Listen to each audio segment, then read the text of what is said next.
अगर मैं आपसे कहूँ कि महाभारत का सबसे दुखद अध्याय युद्ध नहीं था, बल्कि युद्ध के बाद शुरू हुआ था। जिस युधिष्ठिर ने धर्म के लिए सब कुछ त्याग दिया, जिस भीम ने अपनी गदा में अधर्म का अंत किया, जिस अर्जुन के सामने स्वयं श्री कृष्ण सारथी बने, जिस नकुल और सहदेव को दुनिया का सबसे महान योद्धा और सबसे बुद्धिमान कहा गया, उन पांचों पांडवों की मृत्यु एक एक करके ऐसे हुई जैसे सुनकर शायद आप हैरान रह जाएंगे। क्या वे किसी युद्ध में मारे गए? क्या किसी ने उनकी हत्या की, या फिर उनके अपने कर्म ही उनकी मृत्यु का कारण बने? महाभारत का भीषण युद्ध समाप्त हो चुका था। कुरुक्षेत्र की धरती पर लाखों योद्धाओं का रक्त बह चुका था। कौरवों का वंश लगभग समाप्त हो गया था। पांडव युद्ध तो जीत गए थे, लेकिन यह जीत किसी उत्सव जैसी नहीं थी। चारों ओर केवल शोक, विलाप और अपनों का खोने का दर्द था। युधिष्ठिर के मन में सबसे अधिक पीड़ा थी। उन्हें लगता था कि इस विजय की कीमत बहुत अधिक थी। इसी कारण उन्होंने कई बार राज्य छोड़ने का विचार भी किया, लेकिन श्री कृष्ण, महर्षि व्यास और अन्य ऋषियों ने उन्हें समझाया कि अब उनका कर्तव्य हस्तिनापुर का शासन संभालना है। इसके बाद युधिष्ठिर का राज तिलक हुआ और उन्होंने धर्म के अनुसार राज्य चलाया। कहा जाता है कि उनके शासन काल में प्रजा सुखी थी, न्याय निष्पक्ष था और पूरे आर्यव्रत में शांति स्थापित हो गई थी। समय बीतता गया। लगभग 36 वर्ष तक पांडवों ने हस्तिनापुर पर शासन किया, लेकिन फिर एक ऐसी घटना घटी जिसने सब कुछ बदल दिया। द्वारका का विनाश। श्री कृष्ण ने अपनी पृथ्वी लीला समाप्त की। तब यादव वंश भी आपसी संघर्ष में नष्ट हो गया। श्री कृष्ण के इस संसार से चले जाने की खबर सुनते ही अर्जुन स्वयं द्वारका पहुंचे, लेकिन वहां जो उन्होंने देखा उसे देखकर उनका हृदय टूट गया। जिस द्वारका को कभी स्वर्ग के समान कहा जाता था, वह अब समुद्र में समाने वाली थी। यही से पांडवों के जीवन का अंतिम अध्याय शुरू होता है। द्वारका पहुंचने पर अर्जुन ने देखा कि यादव वंश का लगभग पूरी तरह अंत हो चुका था। श्री कृष्ण इस संसार से विदा हो चुके थे। द्वारका नगरी धीरे धीरे समुद्र में समा रही थी। अर्जुन ने वहां बचे हुए लोगों, महिलाओं और बच्चों को सुरक्षित स्थान पर जाने का निर्णय लिया, लेकिन रास्ते में एक ऐसी घटना हुई जिनसे अर्जुन के भीतर तक झकझोर कर दिया। कुछ साधारण डाकुओं ने उनके काफिले पर हमला कर दिया। अर्जुन ने अपना प्रसिद्ध गांडीव धनुष उठाया और दिव्य अस्त्रों का स्मरण किया, लेकिन कुछ भी नहीं हुआ। जिन दिव्य अस्त्रों से उन्होंने भीष्म, कर्ण, असंख्य महारथियों का सामना किया था, वे मानो उनका साथ छोड़ चुके थे। अर्जुन उन साधारण डाकुओं को भी पूरी तरह रोक नहीं पाए। कई लोगों को वे बचा नहीं सके। उसी क्षण अर्जुन समझ गए कि उनकी शक्ति कभी उनकी अपनी थी ही नहीं, वह सब श्री कृष्ण की कृपा थी। जब अब भगवान अपनी लीला समाप्त की है उन्होंने, तब उनके साथ पांडवों के दिव्य सामर्थ्य का समय भी समाप्त हो गया। इस घटना ने पांचों पांडवों को यह एहसास करा दिया कि अब उनका पृथ्वी पर उद्देश्य पूरा हो चुका है। हस्तिनापुर लौटकर युधिष्ठिर ने अपने भाइयों से कहा, अब समय आ गया है कि हम राजपाट का मोह छोड़ दे। सभी भाइयों ने बिना किसी विरोध के यह निर्णय स्वीकार कर लिया। उन्होंने अभिमन्यु के पुत्र राजा परीक्षित का राज तिलक किया और हस्तिनापुर का शासन उन्हें सौंप दिया। राज्य, महल, धन, वैभव और राजसी वस्त्र सब कुछ त्याग दिया गया। पांचों पांडवों ने साधारण वस्त्र धारण किए। द्रौपदी भी उनके साथ चलने का निर्णय लेती है।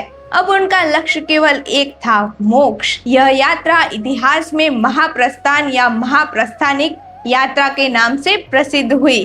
पांचों पांडवों और द्रौपदी उत्तर दिशा की ओर चल पड़े। उनके साथ न सेना थी, न सेवक, न रथ, न कोई राजसी वैभव, केवल 6 यात्री, युधिष्ठिर, भीम, अर्जुन, नकुल, सहदेव, द्रौपदी। और कुछ दूर चलने के बाद एक रहस्यमय कुत्ता भी उनके साथ हो लिया। किसी ने उसे बुलाया नहीं था, फिर भी वह चुपचाप युधिष्ठिर के पीछे पीछे चलता रहा।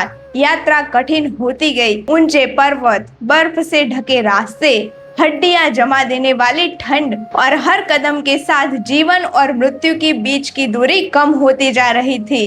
फिर अचानक सबसे पहले द्रौपदी का पैर फिसला, वह जमीन पर गिर पड़ी। उन्होंने उठने की कोशिश की, लेकिन अब उनकी यात्रा वही समाप्त हो चुकी थी। भीम घबरा गए। उन्होंने युधिष्ठिर से कहा, भैया द्रौपदी गिर गई है, हम उन्हें उठाएंगे नहीं। लेकिन जो उत्तर युधिष्ठिर ने दिया वह महाभारत के सबसे गहरी शिक्षाओं में से एक माना जाता है। द्रौपदी बर्फ से ढके पर्वत पर गिर चुकी थी। भीम की आंखों में आंसू थे। उन्होंने युधिष्ठिर से फिर पूछा, भैया द्रौपदी ने जीवन भर हमारे साथ हर कठिनाई झेली, क्या हम उन्हें ऐसे ही छोड़ देंगे? युधिष्ठिर ने शांत स्वर से कहा, जो जन्म लेता है उन्हें एक दिन शरीर छोड़ना ही पड़ता है। यह यात्रा केवल उन्हीं के लिए है जो अपने सभी कर्मों का फल स्वीकार करने को तैयार है। फिर उन्होंने द्रौपदी के गिरने का कारण बताया। उन्होंने कहा, द्रौपदी महान थी, धर्मपरायण थी, लेकिन उनके हृदय में पांचों पतियों के प्रति समान भाव नहीं था। वह अर्जुन से सबसे अधिक प्रेम करती थी। महाभारत के अनुसार यही सूक्ष्म पक्षपात उनके पतन का कारण बना। युधिष्ठिर आगे बढ़ गए। भीम भारी मन से उनके पीछे चल पड़े।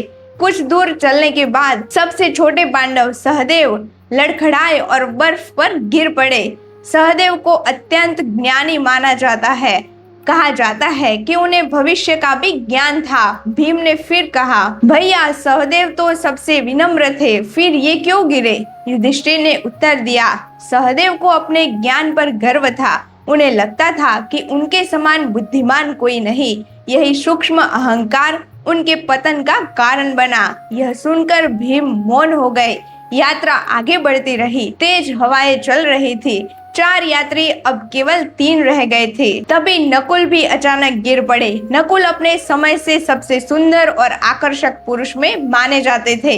भीम ने फिर पूछा, भैया नकुल ने कौन सा अपराध किया था? युधिष्ठिर बोले, नकुल को अपने रूप और सौंदर्य पर अभिमान था। उन्हें लगता था कि संसार में उनके जैसा सुंदर कोई नहीं।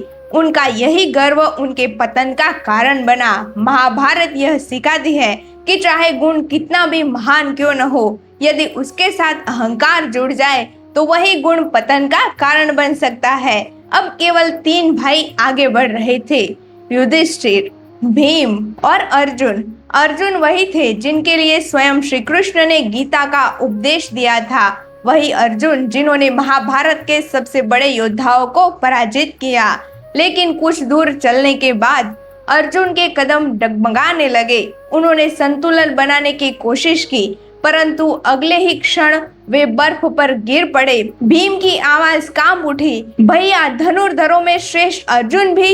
युधिष्ठिर ने गहरी सांस लेते हुए कहा, अर्जुन अद्वितीय योद्धा थे, लेकिन उन्हें अपने पराक्रम पर गर्व था। उन्होंने कई बार कहा था कि वे केवल अकेले ही अपने शत्रुओं का अंत कर सकते हैं। युधिष्ठिर आगे बोले, अब मनुष्य अपने सामर्थ्य को ईश्वर की कृपा से बजाय अपना मानने लगता है, तब उनका पतन निश्चित हो जाता है। अर्जुन की अंतिम यात्रा यहीं पर समाप्त हो गई। अब विशाल हिमालय की ओर नीरव यात्रा में केवल 2 भाई ही बचे थे, युधिष्ठिर और भीम, और उनके पीछे वह रहस्यमय कुत्ता अब भी चुपचाप चल रहा था। अब उन कठिन यात्रा में केवल 2 भाई बचे थे, धर्मराज युधिष्ठिर और महाबली भीम। बर्फ से ढके ऊंचे पर्वतों पर दोनों धीरे धीरे आगे बढ़ रहे थे। कुछ ही देर बाद भीम के कदम लड़खड़ाने लगे। उन्होंने स्वयं को संभालने की कोशिश की, लेकिन उनका विशाल शरीर जमीन पर गिर पड़ा। उन्होंने अंतिम बार युधिष्ठिर को पुकारा, भैया मैंने जीवन भर आपका साथ दिया, मैंने अधर्म के विरुद्ध युद्ध किया, फिर मैं क्यों गिर गया? फिर उन्होंने कहा, भीम तुम महान योद्धा थे, लेकिन तुम्हें अपनी शक्ति पर गर्व था। कई बार तुम अपने बल और भोजन की क्षमता का अभिमान करते थे। यही सूक्ष्म अहंकार तुम्हारे पतन का कारण बना। इतना कहकर युधिष्ठिर आगे बढ़ गए। अब पूरे हिमालय के एक विशाल मार्ग पर केवल मनुष्य जीवित था। धर्मराज युधिष्ठिर और उनके साथ चल रहा था वह रहस्यमय कुत्ता। लंबी और कठिन यात्रा के बाद आकाश अचानक प्रकाश से भर उठा। बादलों के बीच से एक दिव्य रथ उतरा। उस रथ में स्वयं देवराज इंद्र विराजमान थे। उन्होंने युधिष्ठिर से कहा, हे धर्मराज, आपने अपने जीवन में धर्म का पालन किया है। आइए इस शरीर के साथ स्वर्ग चलिए। युधिष्ठिर ने रथ की ओर देखा, फिर अपने पास खड़े उस कुत्ते की ओर। इंद्र बोले, इस कुत्ते को यही छोड़ दो, स्वर्ग में इसका प्रवेश नहीं हो सकता। लेकिन युधिष्ठिर ने बिना एक पल सोचे उत्तर दिया, जिसने अंत तक मेरा साथ नहीं छोड़ा है, मैं उसे कैसे छोड़ दूं? यदि इसे स्वर्ग में स्थान नहीं मिल सकता तो मुझे भी ऐसा स्वर्ग स्वीकार नहीं। युधिष्ठिर के ये शब्द सुनकर पूरा वातावरण शांत हो उठा और तभी वह साधारण दिखाई देने वाला कुत्ता तेज प्रकाश में बदल चुका था। कुछ ही क्षणों में उनका वास्तविक स्वरूप प्रकट हुआ। वह कोई साधारण कुत्ता नहीं था, वह स्वयं धर्मदेव थे, यानी युधिष्ठिर के दिव्य पिता। यह युधिष्ठिर को अंतिम परीक्षा थी। उन्होंने सिद्ध किया कि उनके लिए धर्म और करुणा स्वर्ग से भी अधिक महत्वपूर्ण थी। युधिष्ठिर इंद्र के साथ स्वर्ग पहुंचे, लेकिन वहां जो उन्होंने देखा उसे देखकर वे स्तब्ध रह गए। स्वर्ग में उन्होंने दुर्योधन को सम्मान के साथ बैठा हुआ देखा, लेकिन उन्हें अपने भाइयों और द्रौपदी कहीं दिखाई नहीं दिए गए। युधिष्ठिर ने तुरंत पूछा, मेरा भाई कहाँ है, द्रौपदी कहाँ है? जब उन्हें बताया गया कि पहले ही उन्हें नरक का द्वार देखना होगा, तो उन्होंने बिना झिझक कहा, यदि मेरे अपने वहां है तो मैं भी वही रहूंगा। यह सुनकर देवताओं ने मुस्कुराकर कहा, धर्मराज, यह भी आपकी अंतिम परीक्षा थी। क्षण भर में सब बदल गया।